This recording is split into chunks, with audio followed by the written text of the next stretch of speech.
조갑제 TV 시청자 여러분 안녕하십니까. 2023년 3월 28일 새벽 1시입니다. 이인규 전 대검 중앙수사부장은 자신이 수사했던 노무현 전 대통령 관련 사안에 대해서 나는 대한민국 검사였다. 누가 노무현을 죽였나라는 책을 출판을 했습니다. 저희 조갑제닷컴에서 냈습니다. 532페이지나 됩니다.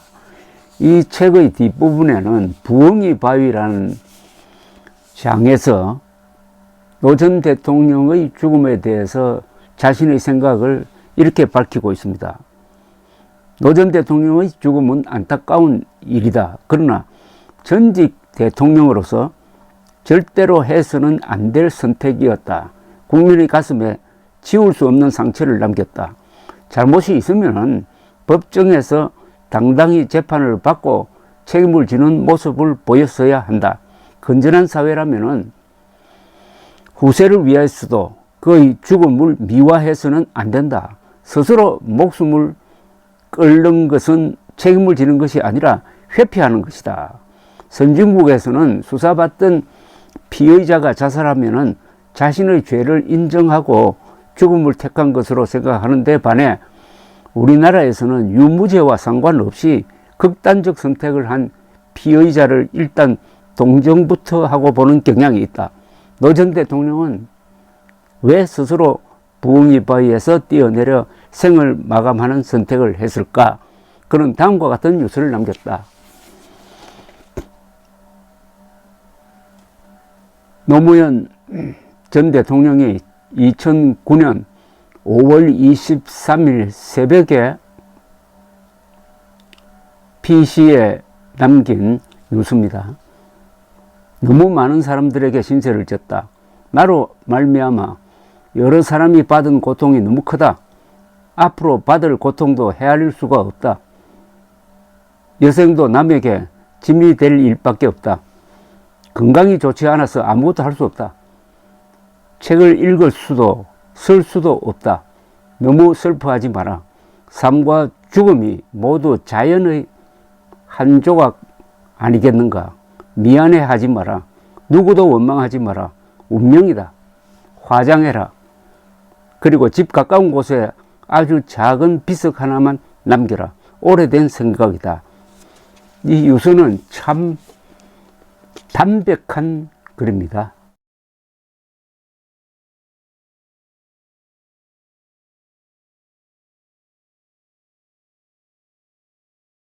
이인규 변호사는 이 유서를 소개한 다음에 이렇게 썼습니다.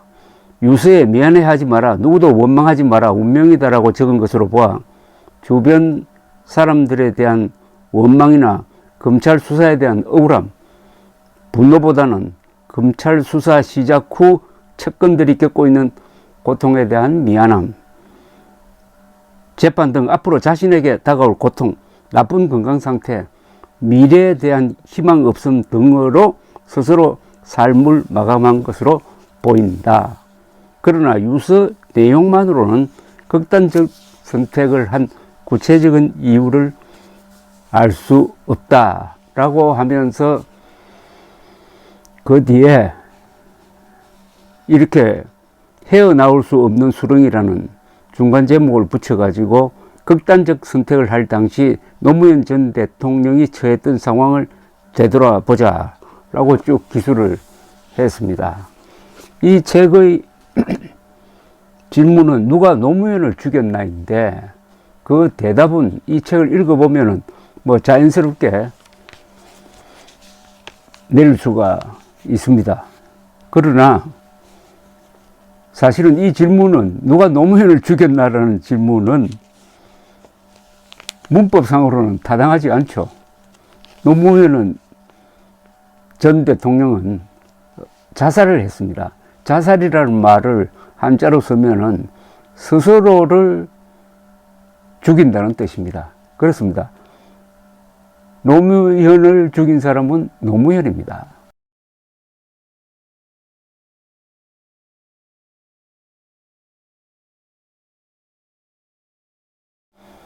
그러나 이 너무나 명백한 말을 그동안 한국 사람들은 피해 왔습니다. 그냥 극단적 선택이라고만 했습니다. 자살, 노무현을 죽인 사람은 노무현이다. 가 아니라 노무현을 죽인 사람은 검찰이고 이인규다. 이런 가짜 뉴스가 지난 14년 동안 압도했다고 보면 알 수가 있습니다. 즉 자신의 책으로 인해 어떤 사람도 법적 무슨 책임을 질 필요가 없는 시점에서 이 책을 냈습니다. 이 책이 나오고 나서 여러 언론에서 다루었는데 제가 구독하는 시사저널이 어제 아침에 배달이 됐습니다. 제목은 노무현 죽음의 책임, 결국은 그가 선택했다 라는 커버 스토리가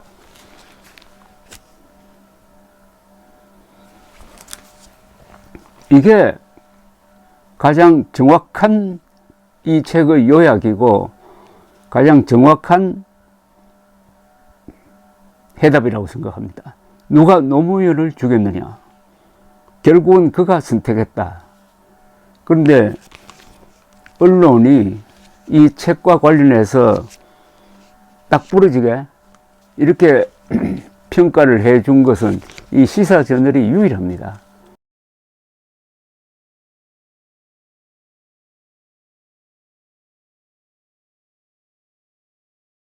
시사저널의 최신호 특집 기사 중에서 전영기 시사저널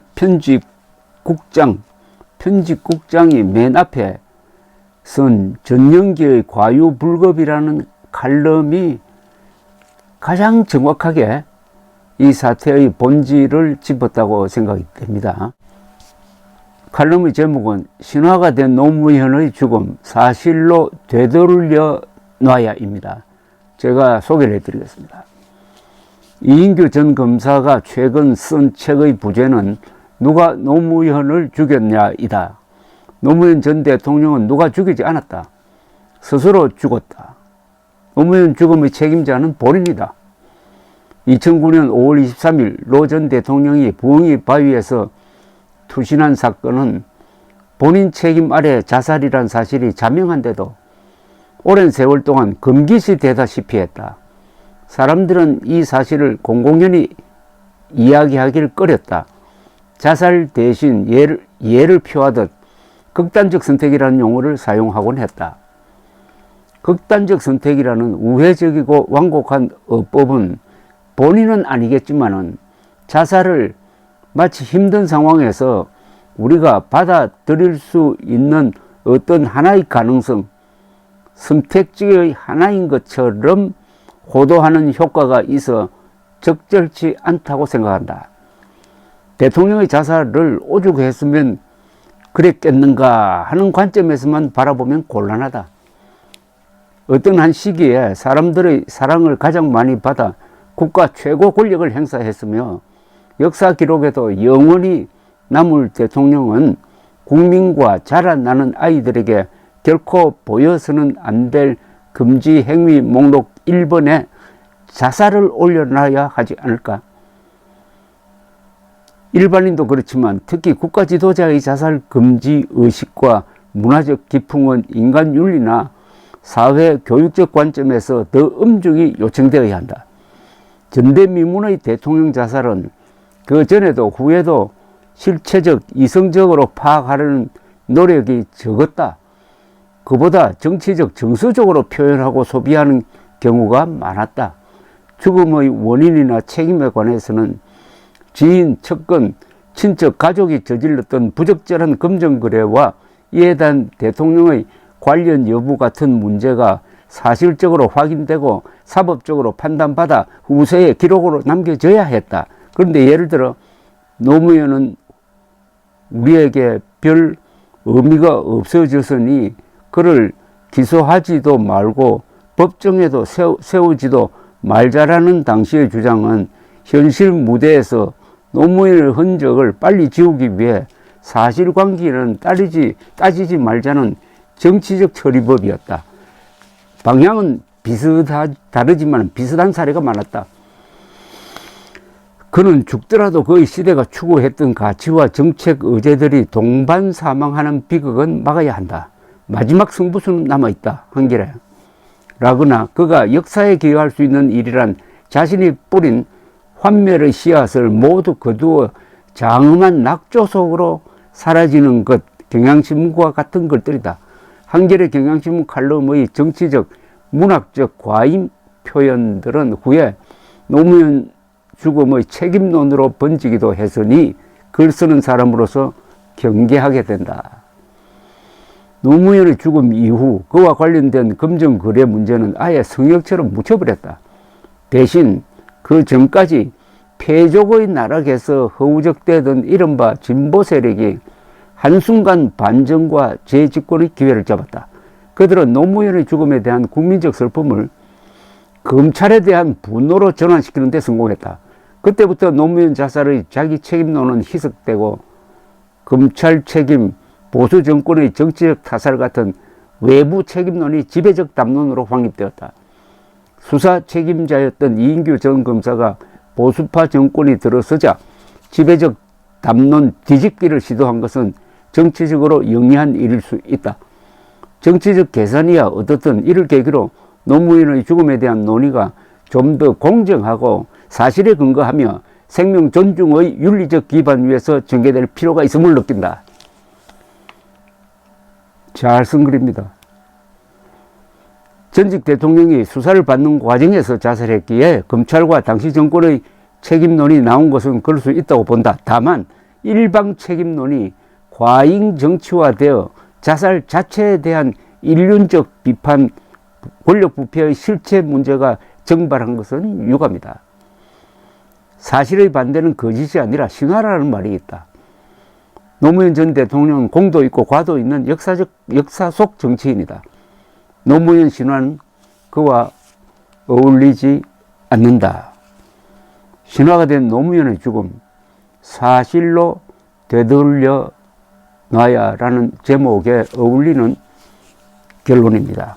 사실의 반대는 거짓이 아니라 신화라는 말이 있다. 노무현 전 대통령은 공도 있고 과도 있는 역사적 정치인이다. 역사 속 정치인이다. 노무현 신화는 그와 어울리지 않는다. 무엇보다도 앞서 소개해드린 노무현 전 대통령의 유서가 신화를 거부하고 있습니다. 감사합니다.